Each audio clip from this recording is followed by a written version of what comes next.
자, 여러분. 매일 스마트폰으로 쇼핑하고 결제하고 업무 보시죠?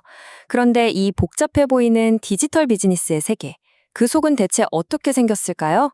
오늘은 마치 인체를 해부하듯 우리가 매일 숨쉬는 인터넷 경제라는 거대한 생태계를 아주 속 시원하고 명확하게 파헤쳐보는 해설 시간을 가져볼까 합니다. 오늘 이 여정을 끝까지 함께 하시면 우리가 무심코 쓰는 서비스들의 뼈대와 내장기관들이 어떻게 착착 맞물려 돌아가는지 완벽하게 이해하시게 될 겁니다. 흥미진진하겠죠? 바로 시작해 보겠습니다. 오늘 우리가 살펴볼 전체적인 구조입니다. 인터넷의 가장 밑바탕이 되는 기반부터 시작해서 전자상거래가 어떻게 진화해 왔는지, 거래를 지탱하는 세 가지 기둥은 무엇인지, 그리고 기업 내부의 핵심 시스템과 마케팅을 거쳐 마지막으로 완전히 새로워진 경제 법칙까지 쭉 한번 훑어보겠습니다. 섹션 1, 연결의 시작입니다. 전 세계에 있는 수많은 기기들, 윈도우 PC나 맥, 스마트폰들이 어떻게 서로 말이 통할까요? 그 비밀은 바로 TCP/IP라는 개방형 프로토콜에 있습니다. 한마디로 전 세계 컴퓨터들이 공통으로 쓰는 공용어 같은 거죠. IP가 우편 배달부처럼 데이터의 목적지를 척척 찾아주면 TCP는 그 데이터가 중간에 유실되지 않고 안전하게 가고 있는지 깐깐하게 관리합니다. 이 녀석들 덕분에 운영체제가 달라도 자유롭게 정보를 교환할 수 있는 겁니다. 자, 인터넷의 5대 핵심 기능인데요. 여기서 진짜 흥미로운 건 바로 무정부성입니다. 인터넷은 놀랍게도 주인이 없어요. 그냥 주소록을 관리하는 정도의 최소한의 규칙만 공유할 뿐이죠. 누군가 중앙에서 꽉 쥐고 통제하지 않기 때문에 오히려 엄청난 상호작용과 개방성이 폭발할 수 있었던 겁니다. 무정부 상태가 지금의 막강한 인터넷을 만들었다니 정말 재미있지 않나요? 섹션 2, 전자상거래의 진화입니다. 전자상거래 하면 보통 뭐가 떠오르세요? 온라인 쇼핑몰에서 결제 버튼 누르는 거? 사실 그건 아주 좁은 의미의 전자상거래고요. 진짜 넓은 의미로 시야를 확 넓혀보면요. 기업 간의 복잡한 거래나 정부의 전자조달 시스템, 심지어 회사 내부의 업무 프로세스까지 전부 다 디지털로 연결된 거대한 생태계 전체를 뜻합니다. 그러니까 단순한 쇼핑을 넘어서 비즈니스 자체가 통째로 디지털화된 시스템인 거죠. 그런데 이 디지털 거래가 언제 시작됐는지 아세요? 놀랍게도 우리가 아는 웹 쇼핑몰보다 훨씬 전인 1970년대에 이미 시작됐습니다. 당시 미국에서 EDI, 즉 전자문서 교환이라는 걸 도입하면서 기업 간 서류를 디지털로 주고받기 시작했거든요. 그 후로 PC가 집집마다 깔리고 광통신망이 쫙 깔리면서 지금 우리가 아는 폭발적인 상거래망으로 진화한 겁니다. 섹션 3, 비즈니스 거래의 새 기둥입니다. 우리가 흔히 아는 B2C는 중간 유통을 없애서 원가를 확 낮췄고요. 기업들끼리 거래하는 B2B는 종이 서류와 재고 유지 비용을 획기적으로 줄여줬죠. 근데 여기서 우리가 진짜 주목해야 할 건 C2C입니다. 소비재와 소비재가 직접 거래하는 방식인데 역경매 같은 도구를 한번 생각해 보세요. 예전에는 상상도 못했던 일이죠. 이제는 소비자가 당당하게 가격 협상력을 쥐고 흔들 수 있는 엄청난 권력을 갖게 된 겁니다. 섹션 4, 경영을 돕는 핵심 시스템입니다. 자, 한번 상상해 볼까요? 여러분이 밤 11시에 신선한 과일을 주문했는데 다음날 아침 7시에 문 앞에 딱 도착해 있어요.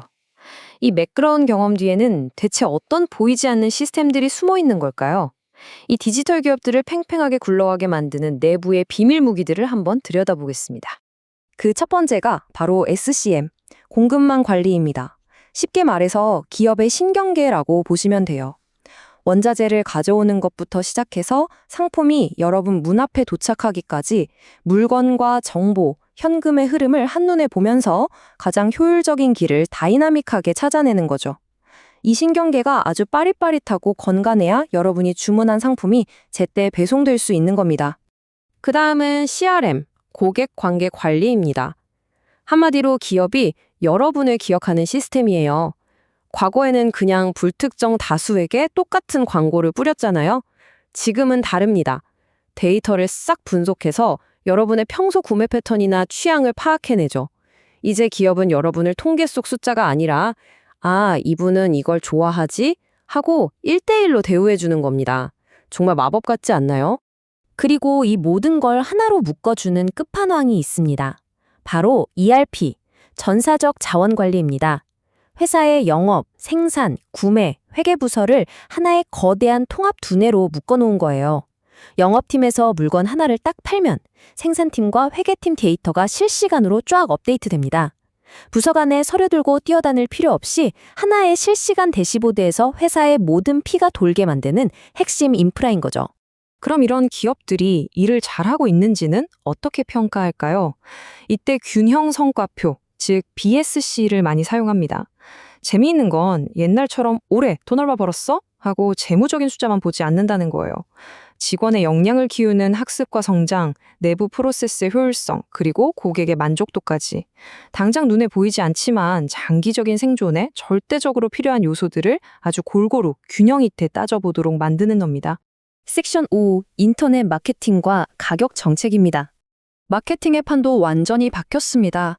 전통적인 방식의 기업이 일방적으로 메시지를 쏟아내는 거였다면 인터넷 마케팅은 사람들이 무의식적으로 알아서 퍼나려는 전염성, 그리고 고객한테 먼저 허락을 구하는 퍼미션, 서로 돕는 협력 마케팅이 대세입니다. 고객과 함께 호흡하고 허락을 구하면서 상호작용하는 훨씬 더 세련된 방식으로 진화한 거죠. 가격 정책은 또 얼마나 역동적인데요. 특히 첫 번째, 변동 가격 한번 보세요. 비행기표 예매할 때 새로 고침 누를 때마다 가격이 바뀌어서 당황하신 적 있으시죠? 이게 바로 인터넷이라는 완벽한 실시간 시장에서 수요와 공급에 따라 가격이 1초 단위로도 변하기 때문입니다. 그 외에도 시장을 장악하기 위해 엄청 싸게 파는 침투 가격이나 단골에게 혜택을 주는 전략 등 정말 치열한 가격 전쟁이 벌어지고 있죠. 마지막 섹션 6. 디지털 경제의 새로운 법칙입니다. 거시적인 경제 법칙 자체가 통째로 뒤집혔습니다. 과거 구경제 시절에는 공장을 돌릴수록 효율이 떨어지는 수학 체감의 법칙이 지배했어요.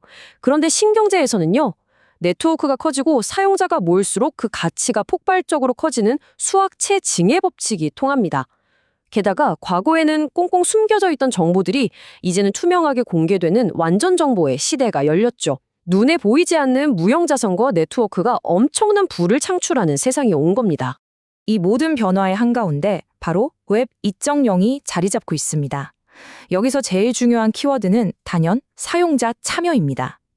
과거에는 소수의 권위자나 방송국이 주는 정보만 우리가 소비했다면 이제는 위키피디아나 블로그처럼 여러분 같은 일반 사용자가 직접 데이터를 생산하고 공유하잖아요. 인터넷이 거대한 중앙방송국에서 권력을 나눠 가진 수십억 명의 광장으로 진화한 것이죠. 오늘 우리는 인터넷의 아주 깊은 뿌리인 TCP, IP부터 첨단 기업 시스템, 그리고 웹 2.0까지 디지털 비즈니스의 뼈대를 쭉 한번 해부해 봤습니다. 어떠셨나요? 이제 마지막으로 아주 흥미로운 질문을 하나 던져보고 싶네요. 이 완벽하게 투명해진 정보의 바다에 지금 인공지능이라는 거대한 파도가 덮치고 있습니다. 그렇다면 당장 내일 우리가 마주할 이 보이지 않는 시스템들은 우리의 쇼핑 카트를, 우리의 금융 거래를 또 어떻게 뒤바꿔 놓게 될까요? 여러분이 무심코 스마트폰을 터치하는 바로 이 순간에도 새로운 경제의 롤은 새롭게 쓰이고 있습니다. 오늘 해설 시간은 여기까지입니다. 머릿속에 시원한 지식의 지도가 한 장 그려지셨기를 바랍니다.